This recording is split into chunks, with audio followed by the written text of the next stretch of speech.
bien-aimés, Jésus est ressuscité. Il est vraiment vivant.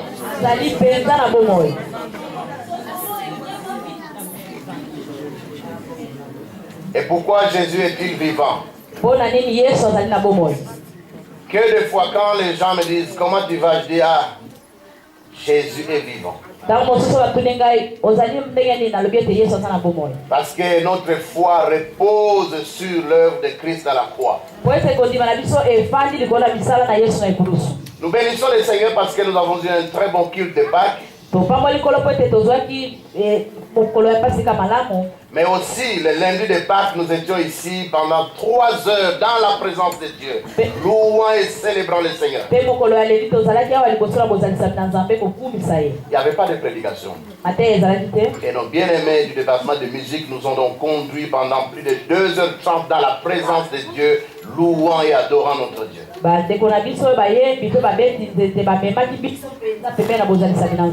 Et nous disons merci à Dieu, mais aussi au département de musique, nous disons merci et que Dieu vous bénisse. Vous marquez des points, vous faites des progrès. Amen. Il y a des choses qui nous étaient impossibles il y a quelques mois, il y a quelques années en arrière. Aujourd'hui, nous savons les réaliser. Que Dieu ajoute encore ce qui manque pour aller encore plus loin dans le Seigneur. Nous lisons la parole de Dieu. Nous commençons par Luc 24. C'est un long texte. Alors prenez le deuxième texte, 1 Corinthiens 15, 4 à 9. Je reviendrai donc sur le premier texte après.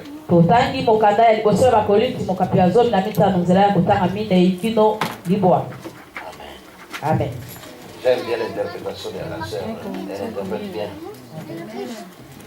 Voilà. Nous lisons donc dans 1 Corinthiens chapitre 15, du verset 4e jusqu'au 9e. Il a été mis au tombeau, donc il a été enterré. Ici, je lis dans la version français courant, notre version de Jeff.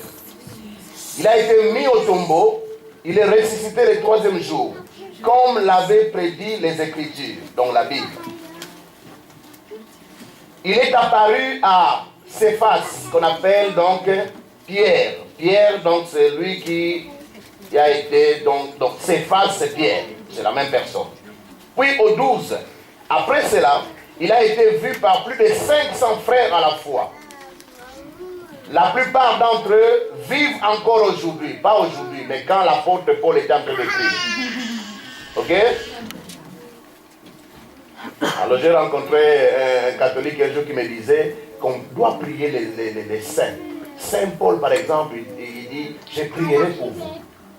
J'ai eu du mal à expliquer à cet homme que Paul disait « Je prierai pour vous » pendant qu'il était vivant. Amen.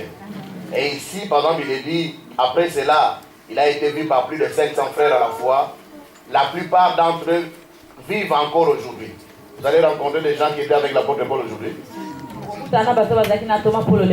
C'est pendant que l'apôtre Paul était en train d'écrire qu'il y avait encore des témoins oculaires qui avaient vu Jésus. Donc il est apparu encore à Jacques et plus tard à tous les apôtres. Après eux tous, il m'est apparu à moi, l'avorton, comme certains m'appellent, dont l'apôtre Paul, certains les qualifiaient d'avorton. Oui, je suis le dernier et le moindre des apôtres. Je ne mérite même pas de porter le titre d'apôtre, puisque j'ai persécuté l'Église, nous dit l'apôtre Paul. Amen. Ici, dans ce texte, l'apôtre Paul est en train de donner des preuves de la résurrection de Jésus.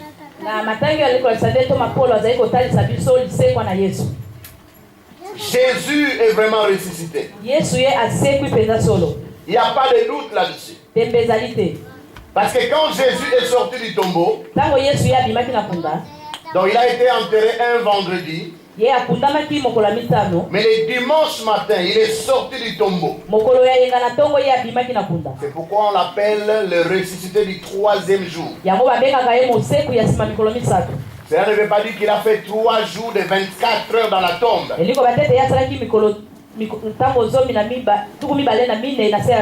Mais quand les Juifs comptent, même si c'est 2 heures d'une journée, c'est une journée qu'on doit compter.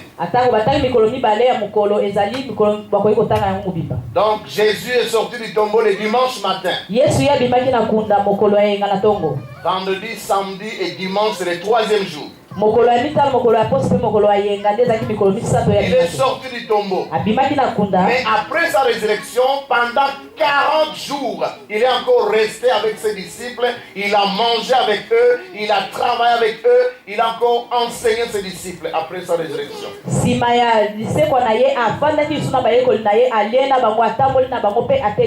Pendant 40 jours. Amen. Il n'y a pas de doute sur la résurrection de Jésus. Jésus est vraiment ressuscité. Sa tombe est vide. La plupart des grands fondateurs de religions, ils ont des mausolées, des endroits où ils ont été enterrés, et leurs adeptes doivent faire les pèlerinages pour aller voir où ils ont été enterrés.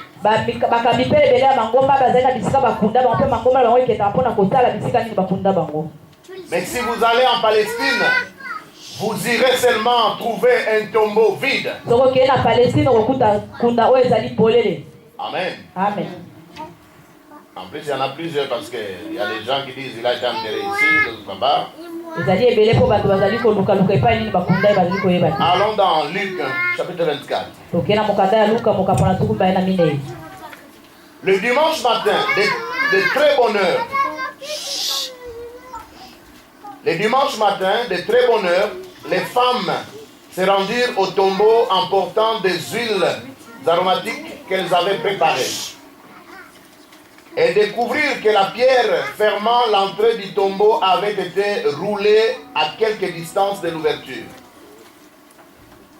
Elles entrèrent dans le sépulcre, mais ne trouvèrent pas le corps du Seigneur Jésus.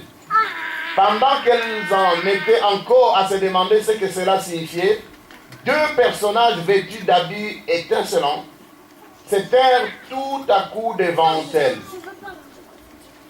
En les voyant tout effrayés et la tête basse, ils leur dirent: envoyez les enfants à l'école de dimanche, s'il vous plaît.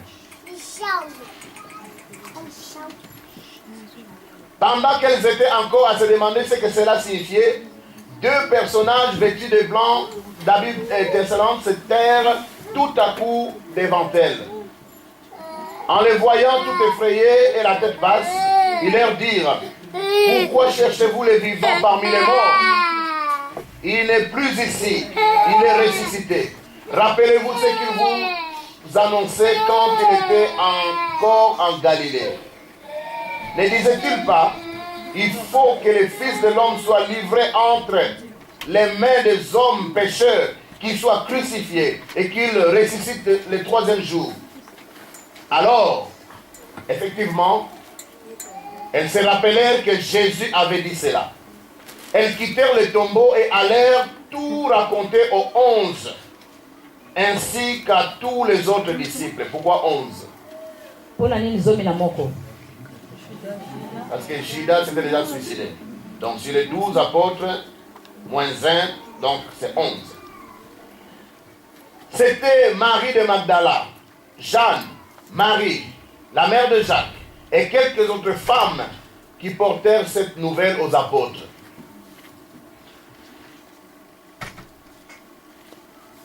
Verset 11.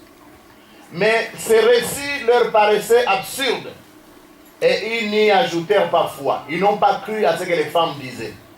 Du reste, en Palestine, du temps de la Bible, les témoignages de la femme ne comptaient pas. Même au tribunal, la femme ne pouvait pas témoigner. Pierre, cependant, partit et courut au tombeau. En se penchant, il ne vit que des bandelettes. Il revint en se demandant ce qui avait bien pu se passer. Ils sont inquiets. Ils croient que quelqu'un est venu voler le corps du Seigneur. Or, précisément ce même jour, 2 disciples se rendaient à un village nommé Emmaüs, à une dizaine de kilomètres de Jérusalem. Ils s'entretenaient de tout ce qui venait de se passer. Pendant qu'ils étaient absorbés dans leur discussion et qu'ils se communiquaient leurs réflexions, Jésus lui-même s'approcha d'eux et se mit à marcher à leur côté. Mais ils étaient comme frappés d'aveuglement et ne le reconnaissaient pas. Vous savez, le Jésus qui a été crucifié, il était mince. Il était flagellé, blessé un peu partout. Mais pour ceux qui ont déjà regardé le film Jésus, quand Jésus est revenu de la mort à la vie, il avait un corps glorifié.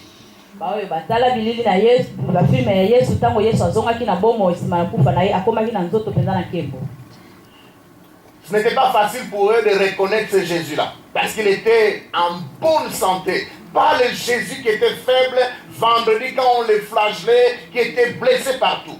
C'est pourquoi même quand il marche avec ses 2 disciples, les disciples ne les reconnaissent pas.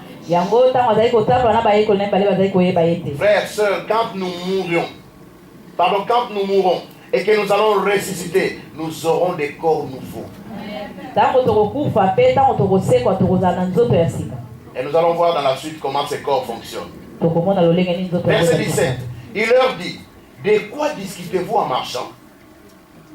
Qu'est-ce qui vous préoccupe ainsi pour que vous ayez l'air si triste?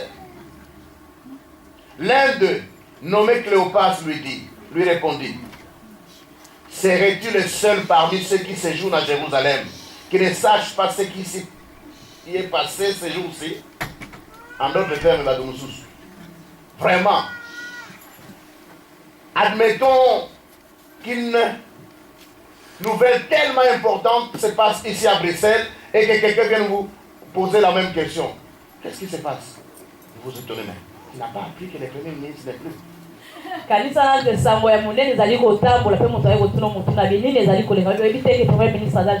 C'est pourquoi écoutez la radio, regardez la télé, suivez les informations.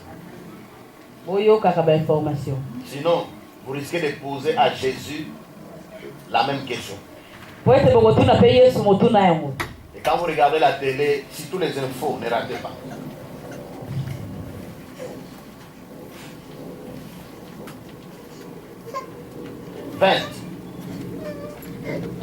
J'étais à 18, hein? 19 maintenant. Quoi donc? Leur demanda-t-il. Qu'est-ce qui s'est passé?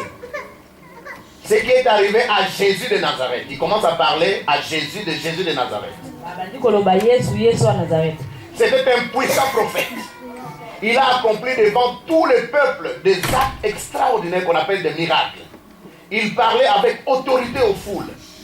Nos grands prêtres et nos magistrats, dont les Sanhédrins, l'ont livré aux Romains pour les faire condamner à mort et clouer sur une croix.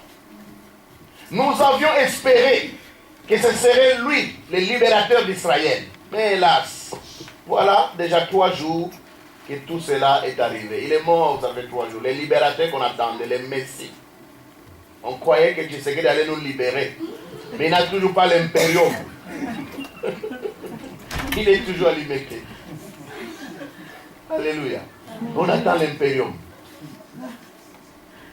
Nous avions espéré que ce serait lui, le libérateur d'Israël. Mais hélas, voilà déjà 3 jours que tout cela est arrivé. Il est vrai que quelques femmes qui font partie de notre groupe, il y a des gens vraiment, ils font partie de notre groupe, nous ont fort étonnés.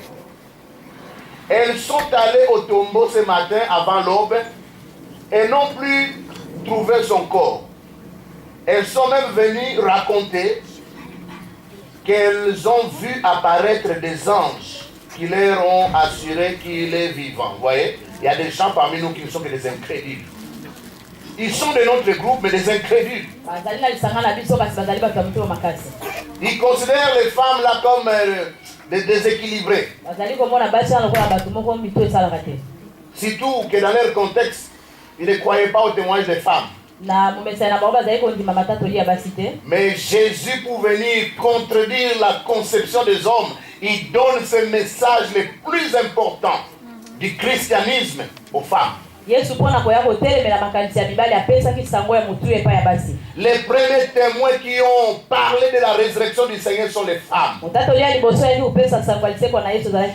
quand les hommes ne veulent pas considérer les témoignages des femmes, Dieu dit, moi je considère et je leur confie les messages les plus importants du christianisme. Si vous êtes Muluba, Mukongo, Mungala, quelles que soient vos conceptions, il ne faut pas les confondre avec la parole de Dieu. La parole de Dieu doit être au-dessus de nos coutumes et traditions. Jusqu'aujourd'hui, il y a encore des coutumes, des traditions où les femmes doivent manger à la cuisine et les hommes au salon.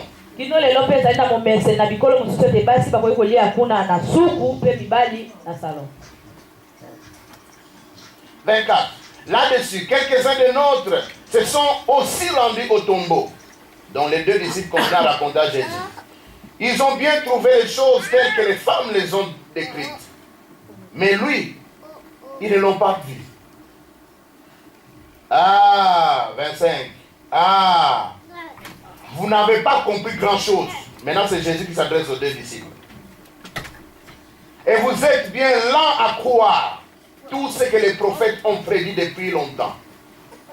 400 ans, c'est-à-dire 4 siècles avant la naissance de Jésus, des prophètes tels qu'Ésaïe avaient déjà tout prophétisé sur ce qui allait arriver au Messie.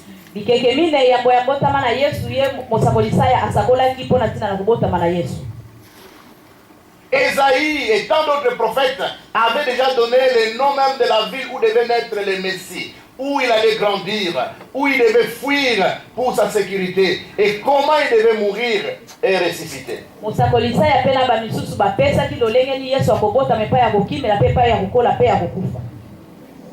C'est pourquoi quand Christ a été crucifié à la croix, il y avait 2 voleurs, 2 brigands. Alors qu'un voleur injurait Jésus, disait, si tu es vraiment le Fils de Dieu. Le Fils de Dieu, c'est un titre qui signifie le Messie. Si tu es vraiment le Messie, le libérateur que nous attendons, sauve-toi et sauve-nous.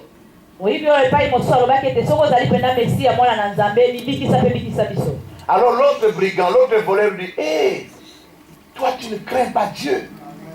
Lui, il est innocent. Nous, on est condamnés à mort parce que nous les méritons. Mais toi, tu ne crains même pas Dieu. Alors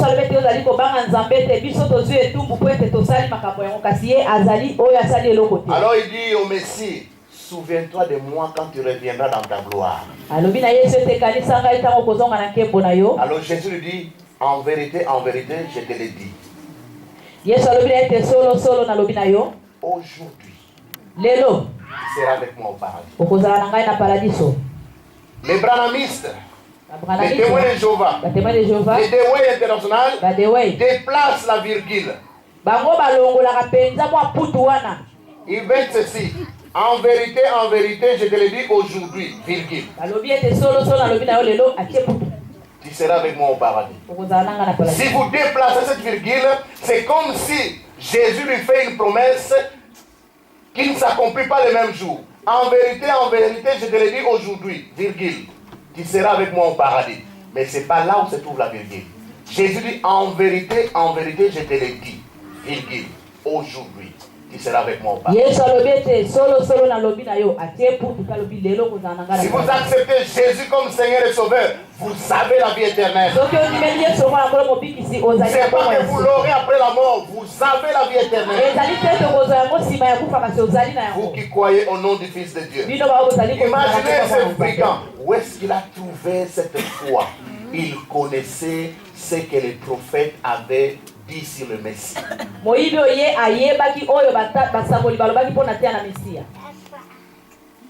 Beaucoup de gens ne viennent pas à l'église, mais ils savent ce que la Bible dit. Alors ces voleurs savaient ce que les prophètes tels qu'Ésaïe avaient dit sur la mort et la résurrection de Jésus. Voyez, cette semence l'a aidé à la croix. Amen. Amen. Même si vous avez un enfant qui ne prend pas au sérieux la parole de Dieu, mais si cet enfant vient à l'église, laissez-le venir. Votre femme, votre mari ne croit vraiment pas à la parole de Dieu. Mais si vous l'amenez à l'église, c'est une semence qui va l'aider quand les mois difficiles viendront.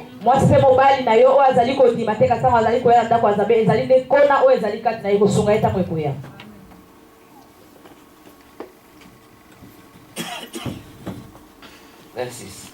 Les Christ ne devait-il pas nécessairement souffrir toutes ces choses avant d'entrer dans sa gloire? Alors, commençant par les livres de Moïse, les Pentateuque, les 5 premiers livres de Moïse, et parcourant tous les prophètes, donc tous les livres prophétiques, Jésus leur expliqua ce qui se rapportait à lui dans toutes les Écritures. Vous savez, de la Genèse jusqu'à l'Apocalypse, partout vous allez trouver Jésus.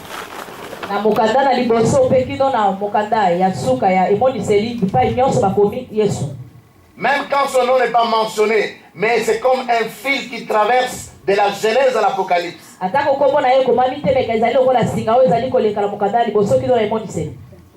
28. Entre-temps, ils arrivèrent près du village où ils voulaient se rendre.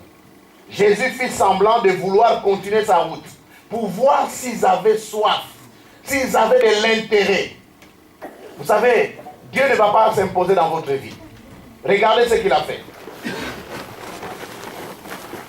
Entre-temps, ils arrivèrent près du village où ils voulaient se rendre.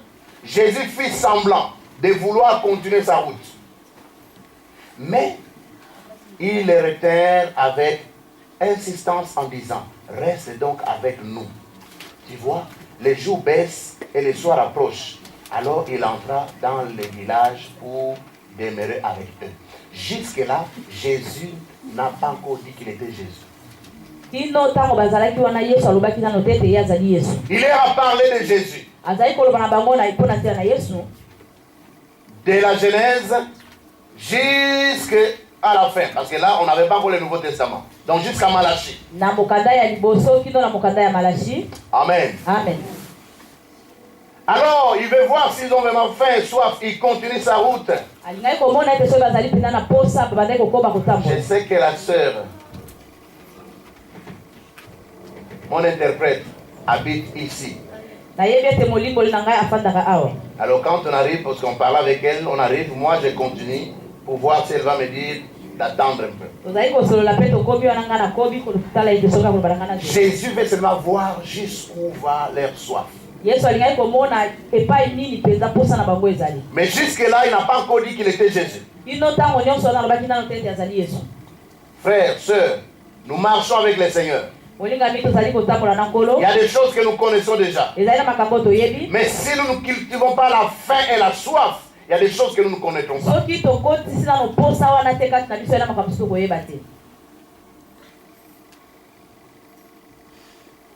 Verset 30. Il s'est mis à table avec eux. Suivez-moi. Prit le pain et après avoir prononcé la prière de bénédiction, vous voyez, avant de manger pour bénir la nourriture. Jésus le faisait.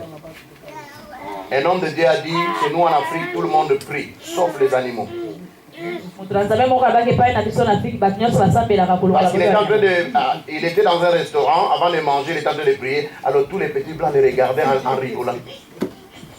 Quand il a fini de prier, il a juste remarqué que tout le monde le regardait. Alors quelqu'un a pris tout son courage et dit, messieurs, chez vous, vous priez toujours avant de manger? Il dit, oui, messieurs, chez nous, tous les hommes prient avant de manger, sauf les animaux. Parce que les animaux croient qu'ils ont ramassé la nourriture, mais les hommes reconnaissent que ça vient de Dieu.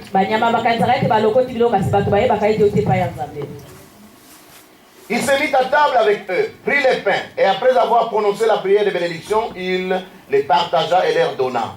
Au même moment, suivez, des écailles tombèrent de leurs yeux, et ils les reconnurent. Vous voyez? Il faut que des écailles tombent de nos yeux. Amen. Pour reconnaître, pour voir des choses que nous ne voyons pas. Amen. Il ne s'agit pas de la conversion. Tu es déjà converti, tu es chrétien. Mais il y a beaucoup de choses que nous ne comprenons pas. Nous sommes tellement matérialistes. Si, après avoir parlé avec Jésus, il ne savait même pas que c'était Jésus. Il a expliqué ce qui devait arriver au Messie, de la Genèse jusqu'à l'Apocalypse.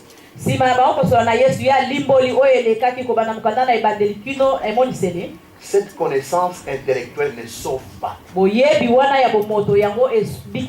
Ça ne fait pas tomber les écailles. Il y a des gens qui sont comme voilés. Il y a un voile qui est là. Ils ne peuvent pas voir la gloire de Dieu. Il faut que ces voiles tombent.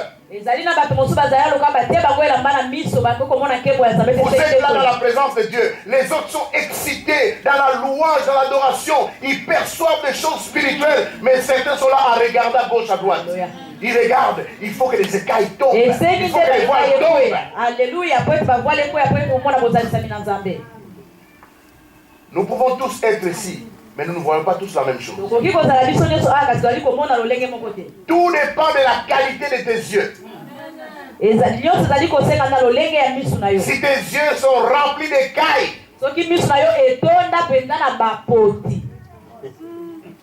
tu ne verras rien. Les écailles, tu vois quand vous avez les malangois, c'est que vous enlevez là. C'est ça. Il y a des gens qui ont les possibilités encore voir un peu.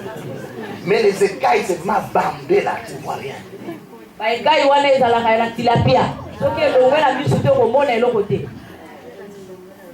Moi, j'ai fait cette prière presque chaque jour. Seigneur, fais tomber les écailles de mes yeux. Je vais voir ce que toi tu vois.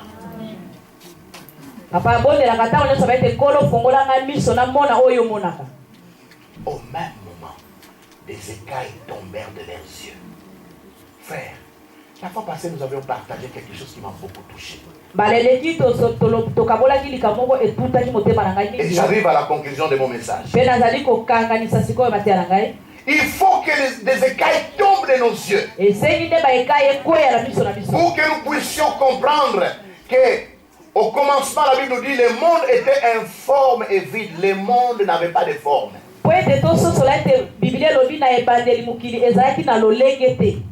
Informe et vide. Il n'y avait que des ténèbres, la lumière n'existait pas. Il n'y avait que de l'eau partout, la terre n'existait pas. Et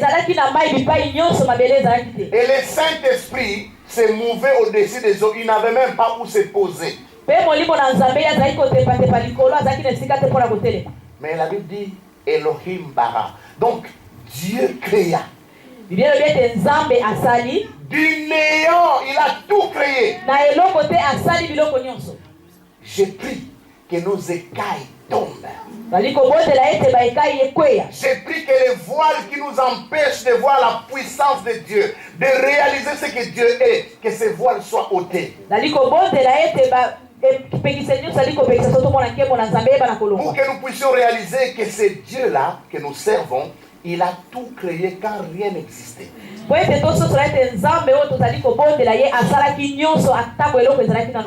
Tous les savants, les érudits, tous les chercheurs, ils font des recherches à partir de ce que notre Dieu a déjà créé. Il n'y a aucun chercheur qui part du néant. C'est pourquoi il n'y a qu'un seul créateur. Les autres fabriquent mais ils ne créent pas. Parce que créer c'est partir du néant. La Bible dit le monde était informe et il y avait du toy-boy comme on dit, du désordre. Mais Dieu a tout créé par sa puissance, par sa parole. C'est même Dieu, avec le Saint-Esprit qui n'avait pas où se poser. On arrive du temps où Jésus devait devenir homme.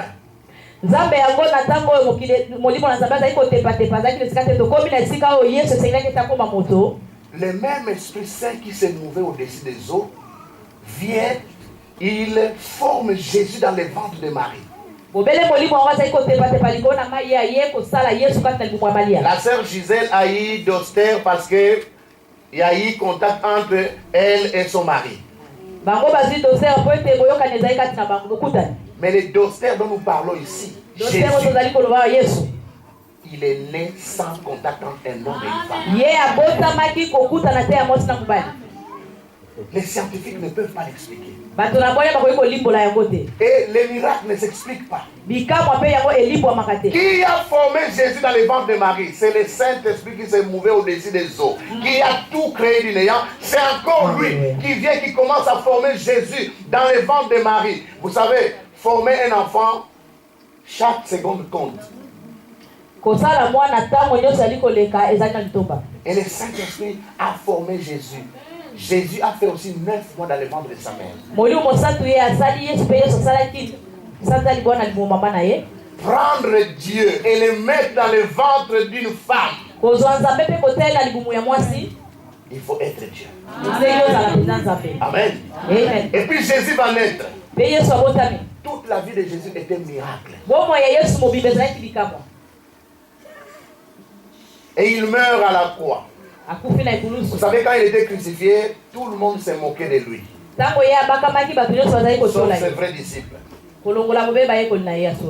Alors les gens disaient, mais lui il a sauvé beaucoup de gens. Qui se sauve maintenant? Tu es le Messie. Sauve-toi.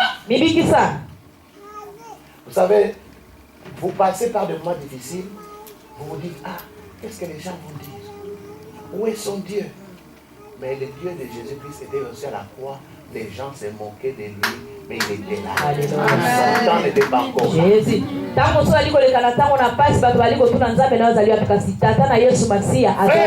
Reste comme Jésus à la croix, dans ta situation.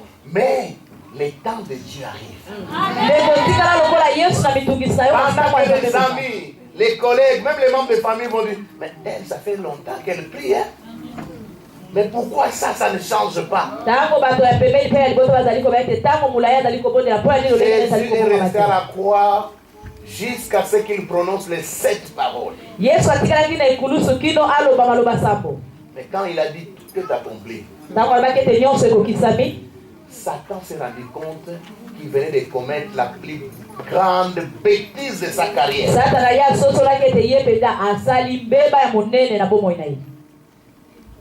On a enterré Jésus. Alors c'était la fête dans le royaume des ténèbres. On l'a eu. On l'a eu. Comme disent les Américains. Quand ils tuent un ennemi comme Saddam Hussein, ils regardent. On l'a eu. On l'a eu. Mais quand ils croyaient les prendre, c'est lui qui les a pris. Il est resté dans la tombe, mais qu'est-ce que Jésus faisait? Jésus ne chôme pas. Il ne dormait pas comme tous les morts. La Bible nous dit que pendant les 2 jours, il était dans la tombe. Il est allé délivrer tous les croyants qui étaient morts avant l'arrivée du Messie.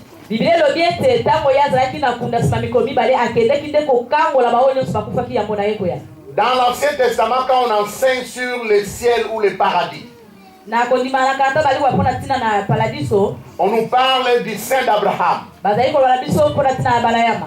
Et le sein d'Abraham, c'est comme une salle d'attente. Vous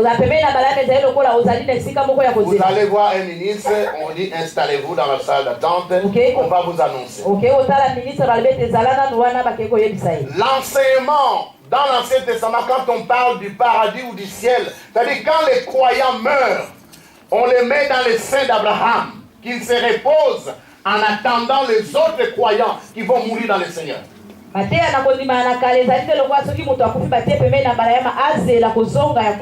Les Job, les Enoch, tous ceux qui sont morts avant l'arrivée de Jésus, ils étaient dans le sein d'Abraham. Un compartiment, une salle d'attente où ils attendaient le Messie. Parce que tout le monde doit être sauvé par le Messie.